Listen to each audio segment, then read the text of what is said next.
بسم اللہ الرحمن الرحیم۔ ایک آدمی کی شہر میں جوتے پالش کرنے کی دکان تھی۔ اس کے ساتھ اس کا بیٹا بھی جوتے پالش کیا کرتا تھا۔ ایک دن اس کا بیٹا اور باپ دونوں جوتے پالش کرنے کے لیے دکان پر بیٹھے ہوئے تھے تو اس کے دکان پر ایک سیٹھ کی گاڑی آ کر رکی اور وہ سیٹھ سامنے فروٹ والے کے پاس گیا اور اس سے سبزی اور فروٹ وغیرہ لیا تو دکان والے نے اس سے پیسے پوچھے۔ سیٹھ اس سے لڑنے لگا اور بدتمیزی کرنے لگا، کہنے لگا تمہاری اتنی ہمت، اب تم مجھ سے پیسے لو گے؟ اس غریب آدمی نے کہا سیٹھ جی آپ کے لیے تو 200 بھی کوئی بات ہی نہیں، میرا تو گزارا ہی اسی طرح ہوتا ہے، اس طرح 200-400 سے گزارا ہوتا ہے۔ سیٹھ غصے سے آگ بولا ہوا اور اس کی ساری سبزیاں فروٹ وغیرہ سب کھلار دیا اور پھر اس کے بعد اس غریب آدمی کے پاس گیا جو جوتے پالش کرتا تھا، ان سے کہنے لگا میرا جوتا پالش کر دو۔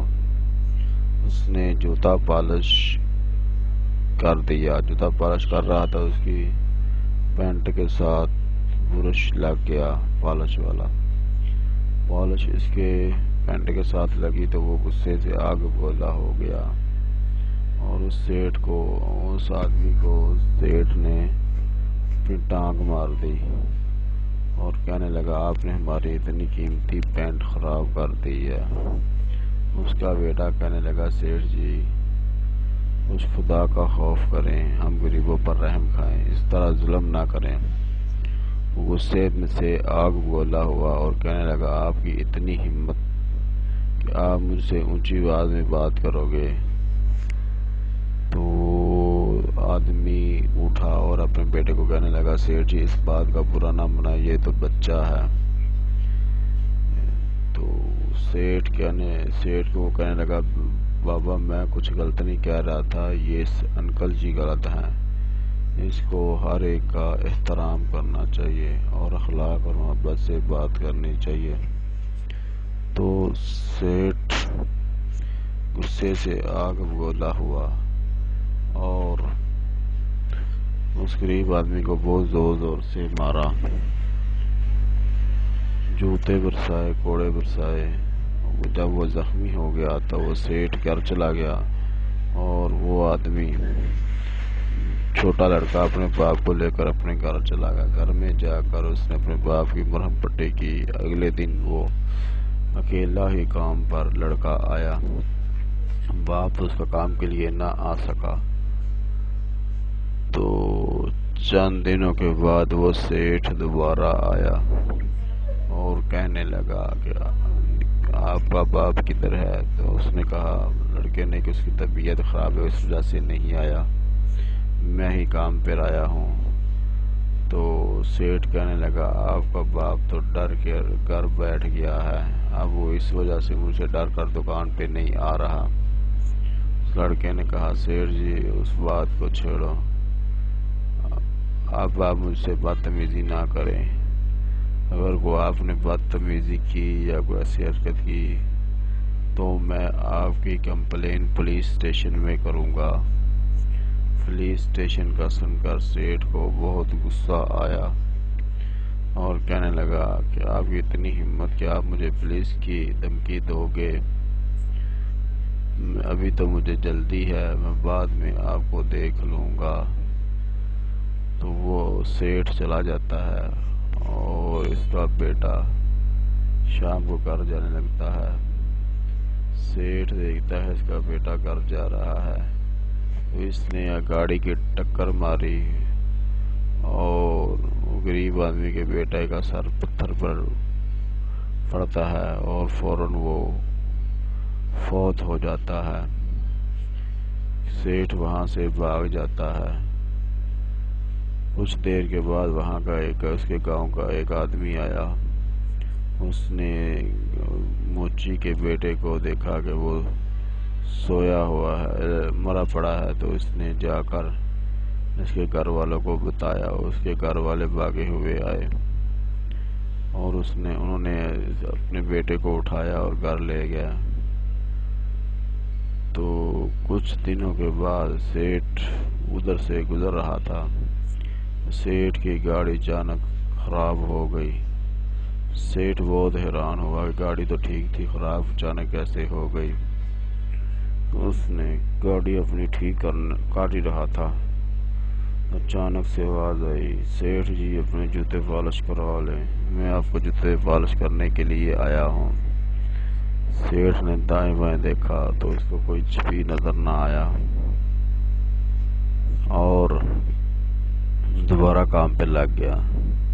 کچھ دیر کے بعد پھر یہی بات آئی، سیٹھ جی جوتے پالش کروا لیں۔ سیٹھ نے دیکھا کوئی بھی آدمی نہیں، تو سیٹھ وہاں سے ڈر گیا اور ڈر کر جلدی جلدی گاڑی ٹھیک کی اور وہاں سے بھاگ گیا۔ گھر جا کر اس کے ذہن میں یہی بات چل رہی تھی۔ سیٹھ سو گیا تو رات کو اس کو پھر آواز یہی ہے، اس نے کیا دیکھا کہ اس کے کمرے میں کسی آدمی کے چلنے کی آوازیں آ رہی ہے۔ اس نے دیکھا تو کمرے میں تھا کوئی بھی نہیں اور اس کے بیڈ کے پاس اس کے جوتے پڑے تھے۔ سیٹھ کہنے لگا، یہ جوتے یہاں پر کیسے آ گئے؟ یہ تو میں نے الماری میں رکھے ہوئے تھے اور یہ پھر اتنے گندے کیسے ہو گئے؟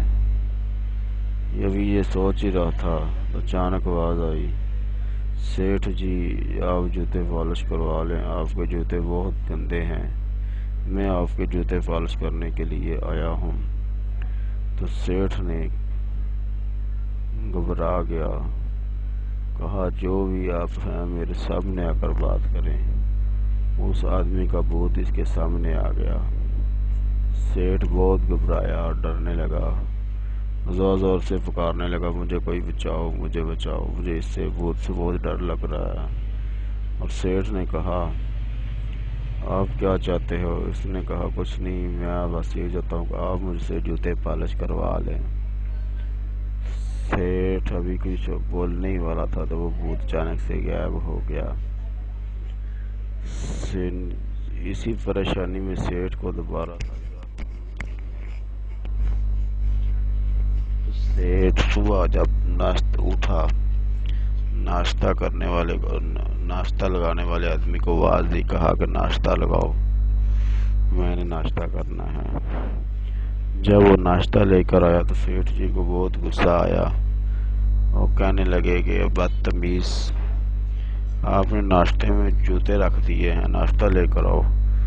اس نے کہا، سیٹھ جی یہ تو آپ کا ناشتہ ہی ہے، آپ غور سے دیکھیں۔ اس نے دیکھا تو اس میں دوبارہ مٹر پنیر یہ وہ تھا۔ سیٹھ بہت گھبرایا اور کہنے لگا، ناشتہ کیے بغیر ہی وہاں سے چلا جاتا ہے، ناشتہ نہیں کرتا۔ ابھی گاڑی جا ہی رہا تھا، رستے میں گاڑی کی بریک لگائی تو وہ بھوت کھڑکی میں آ کر کہنے لگا، سیٹھ جی آپ اپنے جوتے پالش کروا لیں۔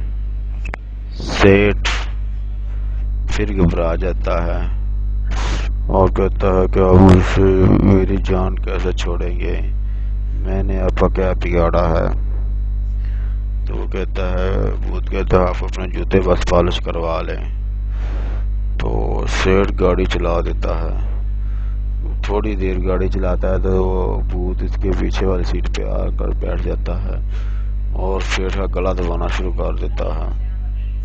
جب سیٹھ کا کافی زیادہ گلا دبایا گیا تو سیٹھ کافی کوشش کرتا ہے بھوت سے چھڑانے کی، لیکن چھڑا نہیں پاتا۔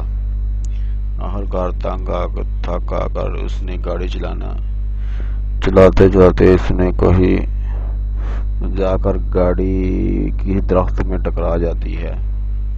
سیٹھ بے ہوش ہو جاتا ہے۔ جب اس کو ہوش آتی ہے تو اس کے گھر اور اس کی آنکھ کھلتی ہے اور ان سے پوچھتا ہے، آپ کون ہو، میں کہاں ہوں؟ وہ کہتے ہیں، سیٹھ جی میں وہی ہوں جس کو آپ نے ایک دن بہت مارا تھا۔ اور